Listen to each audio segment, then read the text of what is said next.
لاہور شہر جہاں اپنی تاریخ اور دلکشی کے اعتبار سے یکتا ہے، وہیں اپنے دامن میں مغل طرز تعمیر کو بھی سموئے ہوئے ہے۔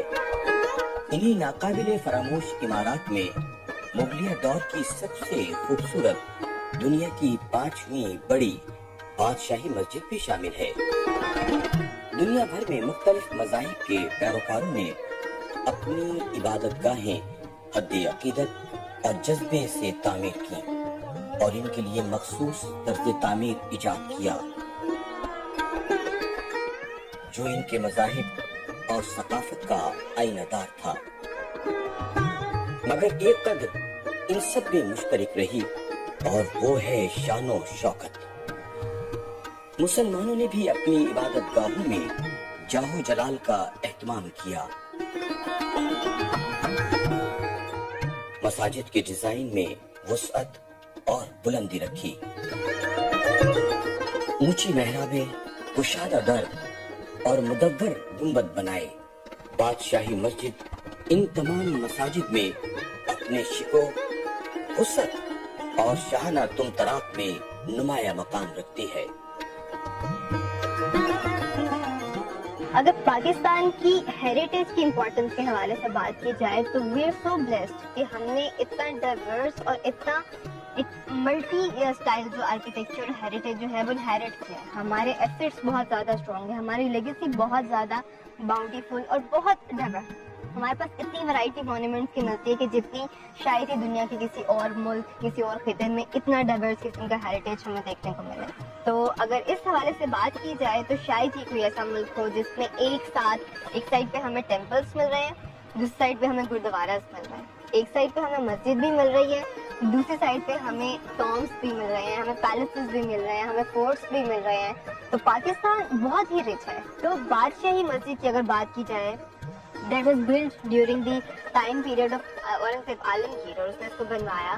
تو یہ مغل آرکیٹیکچر کا کلائمیکس ہے۔ اللہ اکبر اللہ۔ اس کے میناروں سے گونجنے والی اذان دن میں 5 بار اللہ تعالیٰ کی بزرگی اور برتری کا اعلان کرتی ہے۔ بادشاہی مسجد کے سامنے دیکھیں تو سکھوں کے عہد کے بنے حضوری باغ اور اورنگزیب عالمگیر کا تعمیر کردہ عالمگیری دروازہ نظر آتا ہے جو شاہی قلعے کی پہچان ہے۔ بادشاہی مسجد کی تعمیر مغل بادشاہ اورنگزیب عالمگیر نے 1671 میں شروع کرائی، جو 2 سال کے عرصے میں مکمل ہوئی۔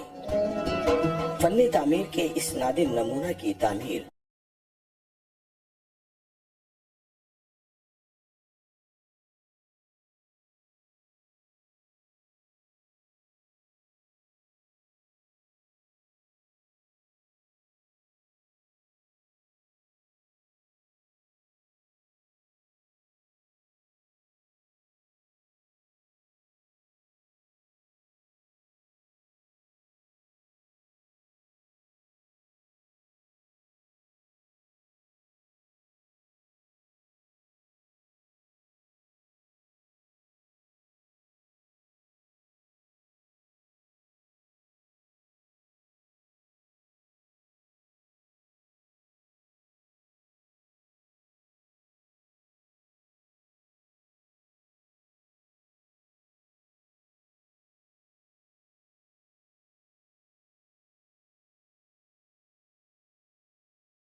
ایکچوئل میں اتنی کنٹریبیوشن نہیں کی. اگر ہم ایک باغ بنایا جسے آرام باغ کہا جاتا ہے، پھر جب اس کا بیٹا ہمایوں تک نشین ہوا تو شیر شاہ سوری نے اس کے خلاف بغاوت کر دی اور اس کو ملک چھوڑ کے جانا پڑا، ایران چلا گیا وہ. تو شاہ تماسپ جو اس وقت ایران کا بادشاہ تھا اس نے ہمایوں کی بہت مدد کی. ہمایوں جب واپس آتا ہے تو ہم دیکھتے ہیں کہ نہ صرف وہ اپنے ساتھ ایک فوج ساتھ لاتا ہے، وہ جہاں بھی اس نے کام کیا ہے، اپنے ساتھ وہ کاریگر اور آرٹسٹ اور میسنز اور اس طرح کے دوسرے جو فنون لطیفہ کے ماہر تھے وہ بھی اپنے ساتھ لے کے آتا ہے. خاص طور پر کیلیگرافی میں اور منیچر پینٹنگ میں عبدالصمد اور میر علی کا نام بہت مشہور ہے جو اس کے ساتھ آئے. تو یہ لوگ جب یہاں آئے جن کا اصل وابستگی جو تھی وہ شاہ تماسپ کے دربار سے یا ایرانی دربار سے، تو وہی جو وہاں کی ٹریڈیشنز تھی وہ بھی ساتھ لائے. تو ہم یہ کہہ سکتے ہیں کہ جو اس وقت آرکیٹیکچر کا آغاز ہوا ہمایوں کے فوراً بعد، اس میں ایرانی انفلوئنس بہت زیادہ ہے. مسجد کی چھت پر دلاویز نمونہ کاری کی گئی ہے. دیواروں پر رنگوں اور پتھروں سے نقاشی کی گئی ہے. سب سے بڑے درمیانی گنبد کے نیچے سنگ مرمر کا بنا ہوا منبر ہے جہاں سے خطیب اعلیٰ جمعہ اور عیدین کے خطبے پڑھتے ہیں. پوری دنیا سے سیاح اور غیر ملکی رہنما بھی شاہی مسجد کا نظارہ کرنے آتے رہتے ہیں. The architecture is just superb. I mean, I think it's as beautiful as the Taj Mahal. I've come to Pakistan because it's not a country that's traveled well by Americans. Our perceptions of Pakistan are so different than the reality. So you have so many layers of civilization here, and that's impressive. And I hope that in the future, more Americans will travel here. The mosque was beautiful, absolutely stunning, huge, historical, a highlight for Lahore. We have loved Pakistan. I hope more and more people come to see for themselves what a beautiful country it is and how welcoming it is and how much there is to see and do. It really offers everything from north to south. Yeah, it's been absolutely comfortable. We haven't been concerned whatsoever at any point. And yeah, I hope to come back.